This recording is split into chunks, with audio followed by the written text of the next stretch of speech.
On va voir les menus en Muse.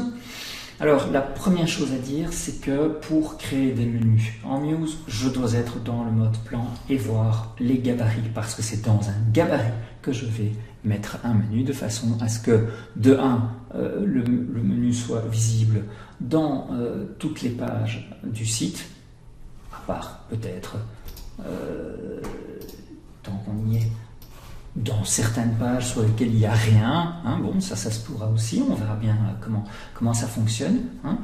Je veux surtout que cette gestion du menu soit automatique, c'est-à-dire que si je crée une nouvelle page, eh bien que la nouvelle page soit reprise dans mon menu, ce qui est un des gros avantages de Muse. Alors comment je fais? Je rentre donc dans le gabarit, je me retrouve ici avec les éléments de toutes les pages, hein, qui sont repris ici.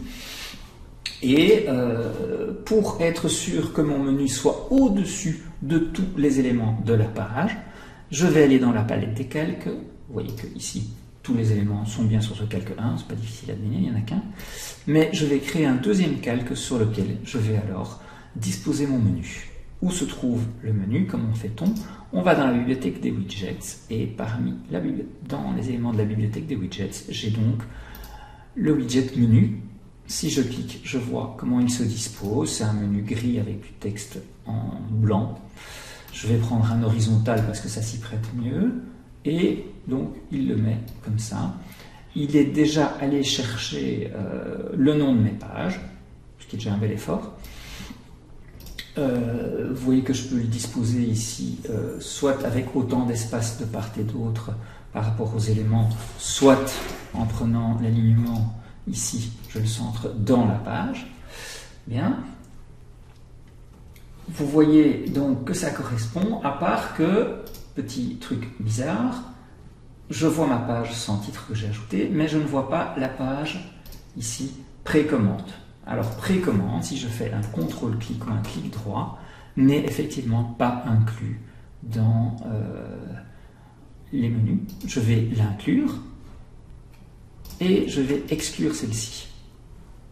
Voilà, je retourne dans mon gabarit. Voilà que c'est mis à jour. Alors, vous voyez ici que j'avais fait évidemment exprès d'avoir une page avec un nom assez long, produit particulier, et des pages avec des noms plus courts. Je vais pouvoir harmoniser ça à partir des options que je vois ici. Alors, j'ai soit modifié ensemble la possibilité, dès lors que je modifie ensemble, la possibilité de faire un espacement uniforme, soit la possibilité de faire une taille uniforme. Si je fais une taille uniforme, il faut que ce soit assez grand pour tout comprendre. Si je fais un espacement uniforme, vous voyez que ceci est plus petit que ça. Bien, je vais le remettre au milieu. Et continuer à vous montrer comment ça fonctionne. Donc je peux à tout moment le faire basculer en vertical, même si c'est en horizontal. Je peux disposer le texte en haut ou centré, c'est tout. Je n'ai pas d'autres options que ça. Et je travaille ici avec les pages des niveaux supérieurs. Ça veut dire quoi? Ça veut dire que ici, j'ai effectivement des pages au niveau supérieur et des pages filles. Ceci, comme ça, serait, voilà, hein, donc une page qui part de celle-là, et bien une page fille, ici, ne va pas être visible, sauf si je demande que toutes les pages soient visibles. Alors là, voilà, vous voyez que j'ai une petite disposition ici. Alors, vous voyez également que c'est du texte que j'ai ici. Ça reprend le nom de la page tel qu'il est spécifié quand on rentre dans la page, ici, dans les propriétés de page. Hein, voilà, accueil.html, etc., ou index.html dans le cas de l'accueil. Bien. Et donc, ici, j'ai cette possibilité-là. Mais si vous voudriez faire un menu avec des icônes, des images, c'est tout à fait possible. On fait l'icône à gauche et on décoche le libellé. Dans ce cas-ci, on pourra éditer en double-cliquant et ici placer une image. Ici c'est tout petit, mais on pourrait placer une image et l'agrandir, etc. Bien, je vais annuler cette option pour continuer avec ma disposition de base. Je pense que j'en ai fini avec les options ici. Maintenant, comment je fais pour personnaliser ça, hein? Voilà, ce gris que j'ai ici, je voudrais pouvoir éventuellement le changer. Si je clique une fois dessus, je n'ai rien qui soit visible, ni même ici, hein. Donc je dois cliquer en réalité 2 fois pour pouvoir modifier, particulier, mais c'est comme ça, pour pouvoir modifier toutes les couleurs des 4 pages dans le menu. Et alors même que si je veux modifier le texte, sélectionner la structure complète est suffisant. C'est un peu bizarre, mais c'est comme ça. Voilà. Donc voilà, j'ai ici donc modifié les paramètres de texte. Vous voyez que j'ai ici, j'ai reforcé le Georgia pour le sous-menu et je peux reforcer le Georgia ici pour tout. C'est peut-être malheureux de le faire, ça dépend, mais en tout cas c'est comme ça que ça fonctionne. Je peux recentrer le tout également ici. Alors, pour modifier la couleur du texte, je dois cliquer une 2e fois dedans. Vous voyez que maintenant ici je peux la modifier comme ceci. Et donc on jongle entre cliquer une fois pour obtenir l'ensemble et modifier certaines choses comme le type de typo, et cliquer une 2e fois pour atteindre la couleur de la typo. C'est comme ça, il faut un peu s'y habituer, ainsi que le fond. Alors maintenant, comment je fais pour obtenir, je vais un peu revenir en arrière par rapport à tout ce que j'avais fait. Voilà. Comment est-ce que je fais pour obtenir des états de menu, hein? Dans un état de rollover par exemple, eh bien si je clique sur mon élément, je peux aller dans la bibliothèque des états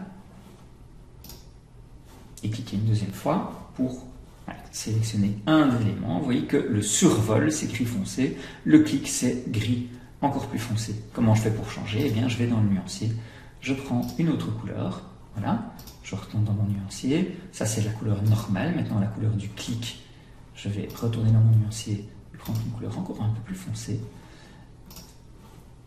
Dans actif, je vais mettre le plus foncé, et dans survol également encore plus foncé. Voilà, je retourne ici, je remets sur les états et vous voyez, j'ai activé l'ensemble des états en les modifiant. Je pourrais faire d'autres choses que seulement changer la couleur, mais voilà, c'est comme ça que fonctionnent donc les états type rollover et on-click, avec éventuellement des transitions entre les états de menu. Une dernière chose à dire par rapport à cette première introduction au menu en Muse, c'est que si j'ai besoin non pas d'avoir un rapport aux pages mère et fille, mais quelque chose de spécifique, par exemple que ici je devrais pouvoir avoir non pas tout ça, mais quelque chose comme un lien vers une page spécifique, eh bien je vais aller ici, non pas dans toutes les pages ou pages de niveau supérieur, mais dans manuel. Alors manuel, ça me met une seule case à laquelle je peux attribuer bien entendu un lien, hein, ici qui va vers ceci ou quoi que ce soit d'autre, hein, je peux très bien faire ça par exemple. Voilà, l'hyperlien, et puis je peux modifier ceci, hein, je peux mettre au lieu de name un propos, voilà, et je peux ensuite, je vais prendre mon curseur ici, et je peux ensuite ajouter des éléments de menu, comme ceci, et encore, et modifier tout ça. Ici, j'ai pas besoin des petits.